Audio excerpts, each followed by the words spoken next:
On a recent episode of The View, co-host Ana Navarro managed to spark both laughs and serious conversation when she unexpectedly called herself out for her own wardrobe choice. As the panel dove into the indictment of former FBI Director James Comey and its broader implications, Navarro took a moment to comment on her outfit. Dressed in a green, military-style jacket adorned with straps and brass buttons, she joked that she looked like the late Cuban dictator Fidel Castro. While the audience chuckled, Navarro tied her lighthearted self-critique back to the more sobering topic at hand, the dangers of silencing opposition voices in a democracy.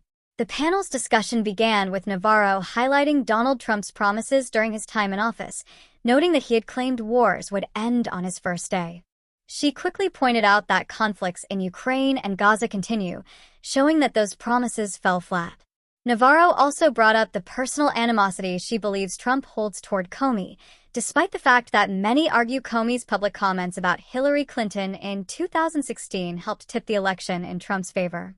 Connecting the dots, she argued that the indictment reflected a dangerous pattern, using fear and intimidation to silence dissent, something she described as a key characteristic of dictatorships.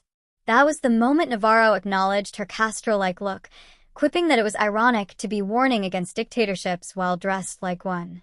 But she didn't let the humor distract from her larger message.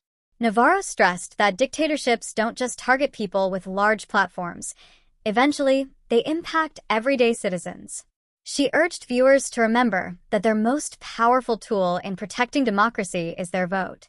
If Americans want checks and balances in place, she argued, they need to ensure a Democratic majority in both the House and Senate to serve as guardrails against what she sees as a worsening political climate. Her comments sparked strong reactions beyond the studio.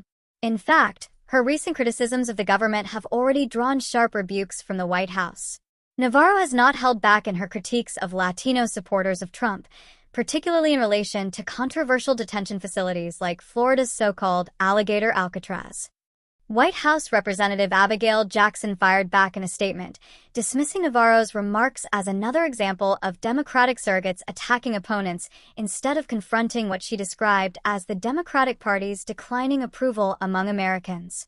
Jackson went so far as to say that Navarro proves you wrong every time you think she can't get any dumber, underscoring just how heated the political climate has become.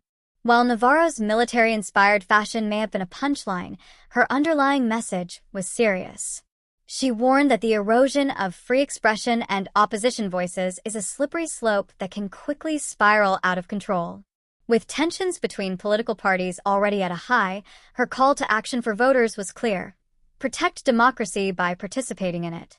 Whether people agree or disagree with her, Navarro has once again managed to mix humor, style, and political urgency into a conversation that goes beyond The View's Hot Topics table and into the heart of American politics.